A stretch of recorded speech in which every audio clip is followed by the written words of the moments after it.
जय श्री कृष्णा। प्रिय भक्तों, आज के इस वीडियो में हम विशेष रूप से चर्चा करेंगे आरंभ होने जा रहे पंचक की, मृत्यु पंचक की, जो कब से शुरू हो रहे हैं ये बताएंगे, कब समाप्त होंगे ये बताएंगे। साथ ही आपको बताएंगे कि ये जो चोर पंचक हैं होते क्या हैं। जग में विशेष रूप से जो चोर पंचक होने जा रहा है ये किस प्रकार से समाज के लिए, परिवार के लिए या आपके घर के लिए हानिकारक होता है। पंचक का कुप्रभाव क्या होता है आपको बताएंगे कि पंचक को जितना खतरनाक बताया जाता है क्या ये उतना ही खतरनाक होता है, और आने वाला जो पंचक है ये कितना है, इसका प्रभाव मानव जीवन पर क्या पड़ने वाला है।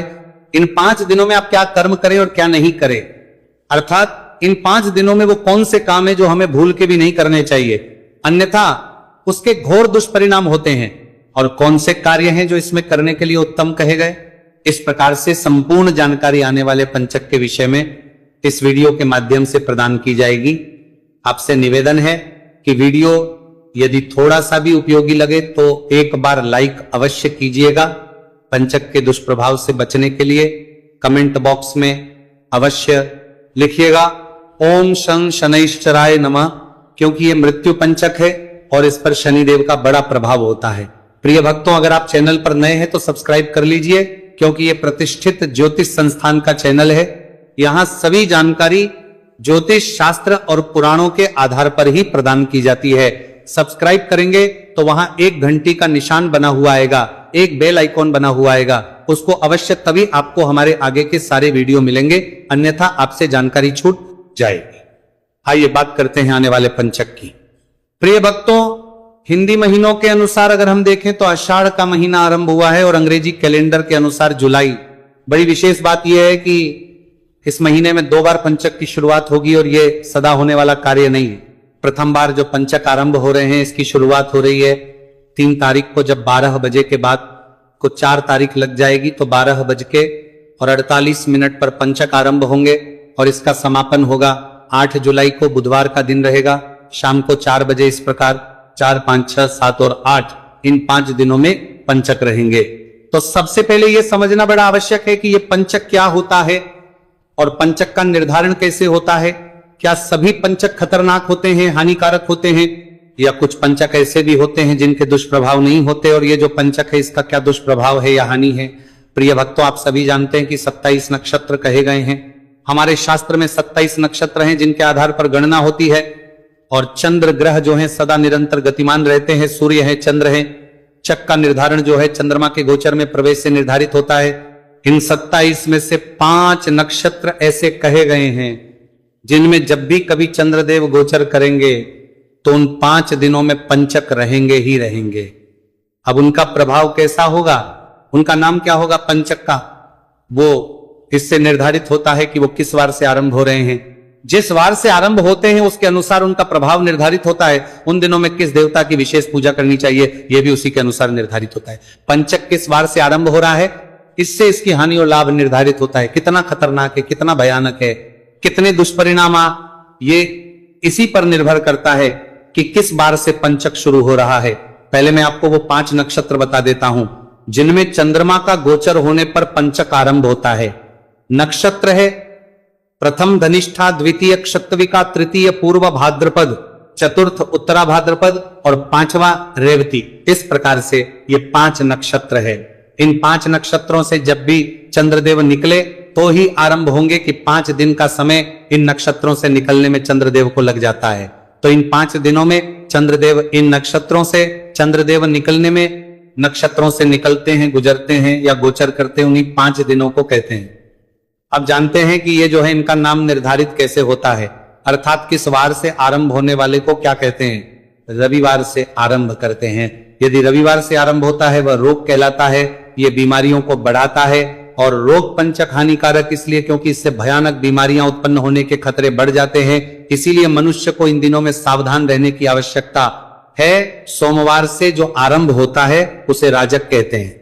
अगर कोई कानूनी मामला है, कोई परेशानियां हैं, कानूनी बाधाएं आपके जीवन में आ रही हैं तो वहां सफलता प्राप्त होती है।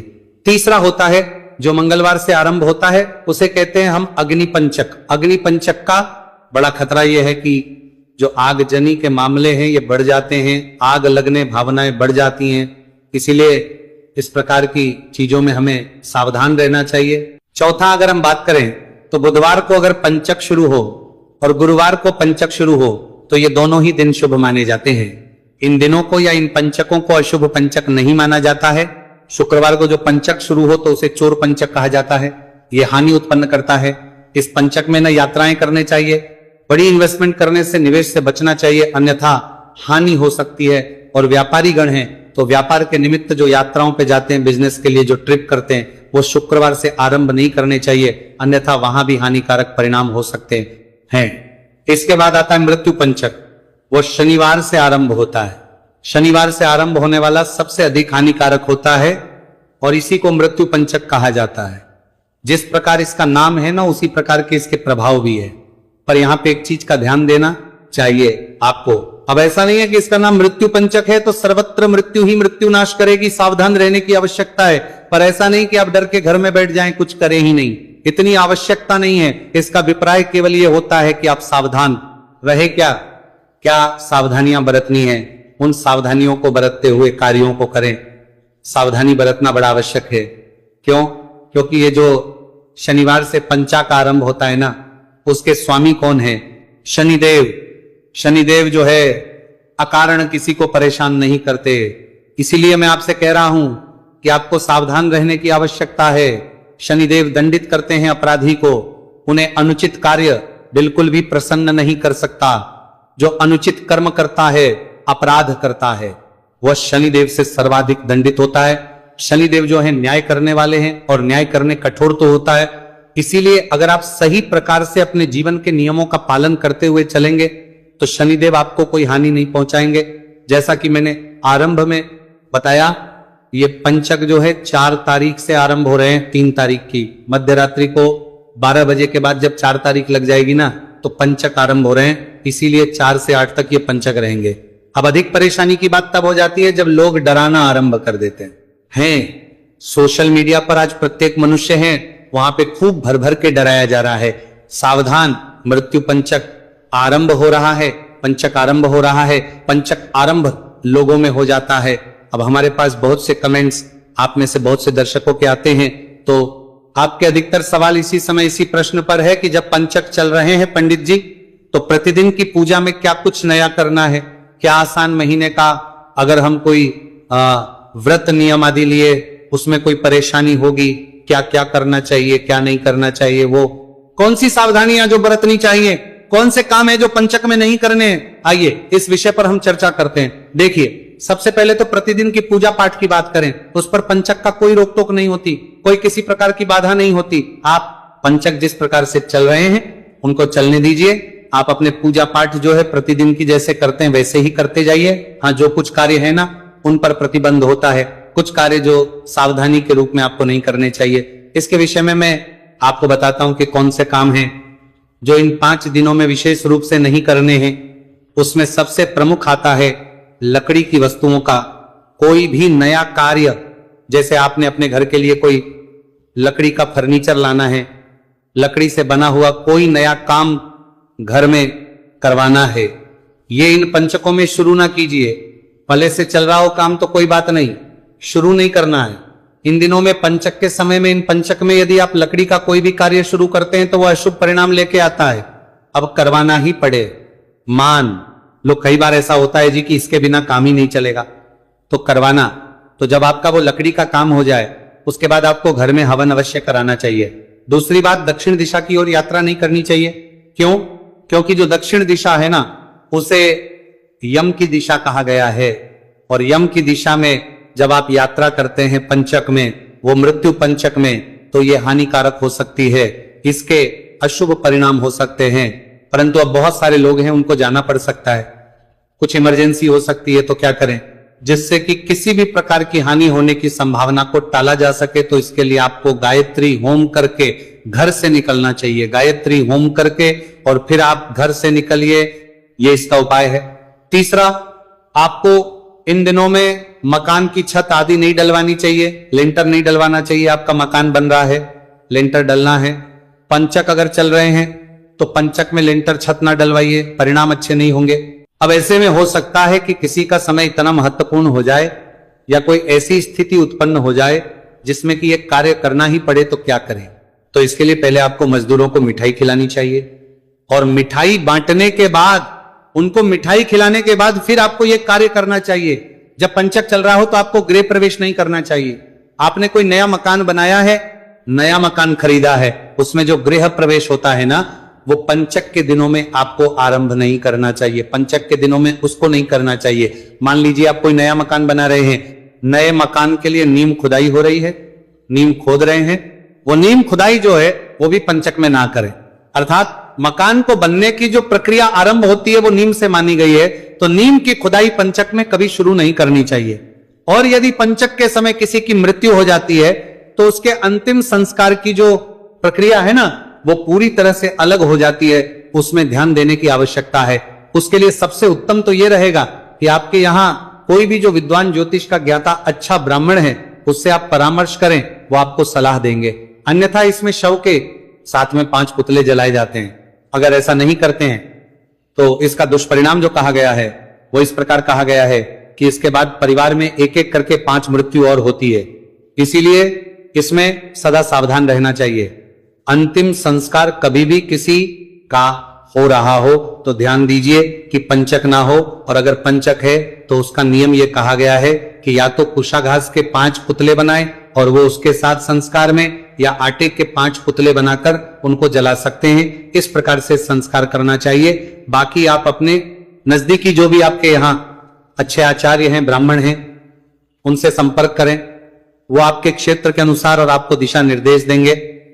ये है वो कार्य प्रिय भक्तों जो आपको विशेष रूप से इन पंचकों में नहीं करनी चाहिए। पंचक के समय में ये कार्य पूर्णतः वर्जित और प्रतिबंधित है। और क्या कार्य है जो सामान्य जीवन में आपके बड़े काम आते, उनको नहीं करना चाहिए। जैसे आपको पंचक में बाल नहीं कटवाने चाहिए, वाद विवाद से बचना चाहिए। यदि वाद विवाद में कहीं पड़ेंगे तो हो सकता है कि आगे वो तकरार तक नौबत आ जाए और उसमें आपको हानि हो जाए। पंचक का दुष्प्रभाव बता रहा हूं क्योंकि इस समय पे ग्रहों की दशा कुछ इस प्रकार की होती है। अब इन दिनों में क्या करें जिससे कि इन प्रभावों से बचा जा सके, किसी प्रकार की कोई हानि आपको ना हो। देखिए, सबसे उत्तम एक उपाय बताता हूं। आप सभी के घर तुलसी का पौधा होगा। आप तुलसी माता को प्रतिदिन घी का दिया जलाइए, इससे पंचक का हानिकारक प्रभाव कम हो जाता है। दूसरा, विष्णु शास्त्र नाम का श्रवण करना। अगर आप विष्णु शास्त्र नाम का श्रवण करते हैं पंचक में तो इसके शुभ परिणाम आपके सामने आते हैं। पंचक के जो हानिकारक प्रभाव है उनमें कमी आती है। तो आपको विष्णु शास्त्र नाम अवश्य सुनना चाहिए। अगर आपको ना मिले विष्णु शास्त्र नाम वहां पर, तो YouTube पर लिखिए विष्णु शास्त्र नाम बाय सनातन धर्म का संसार। आइए आगे बढ़ते हैं। तो आप विष्णु शास्त्र नाम श्रवण की और भगवान नारायण की जितनी आराधना करेंगे, जितना पूजन करेंगे इन दिनों में उतना उत्तम रहेगा। दान जितना हो सके दान कीजिए। प्रभु के निमित्त जितना दान करेंगे, ब्राह्मण की सेवा करेंगे, ब्राह्मण की पूजा करेंगे, उतना अधिक कल्याण है। दान जो है इस समय परम कल्याणकारी है। भगवान की आराधना परम कल्याणकारी है। भगवान की भक्ति परम कल्याणकारी है। तो जितनी आप भक्ति करेंगे, दान करेंगे, सत्कर्म करेंगे ना, उतना अच्छा है। क्यों? क्योंकि शनि यही देखते हैं कि मनुष्य किस प्रकार का व्यवहार कर रहा है। आपके कर्म अच्छे होंगे, शनिदेव आपको कभी हानि नहीं पहुंचाएंगे और भी आपको किसी प्रकार का नुकसान नहीं होगा। तो जितना हो सके सदकर्म आपको इन दिनों में करना है। बाकी जो पूजा पाठ है प्रतिदिन की, उस पर कोई प्रतिबंध नहीं है, किसी प्रकार की कोई रोक नहीं है। तो आप अपने विधि विधान से पूजा पाठ करते हुए इन दिनों को व्यतीत कीजिए। हाँ, किसी पर क्रोध नहीं करना, किसी से झगड़ा नहीं करना, किसी की बुराई नहीं करनी, चुगली नहीं करनी, ऐसे से आपने बचना है। हाँ, सावधान रहने की आवश्यकता है, डरना नहीं है। सावधानी और डर में एक अंतर होता है। तो आपने डरना नहीं है, सावधान रहना है। ईश्वर आपका कल्याण करेंगे। कुछ और कहना पूछना चाहे कमेंट बॉक्स में लिख के पूछ लीजिए। चैनल पर नए हैं तो सब्सक्राइब कीजिए। जितना हो सके वीडियो को शेयर कीजिए। प्रभु आपका कल्याण करें। हरे कृष्णा।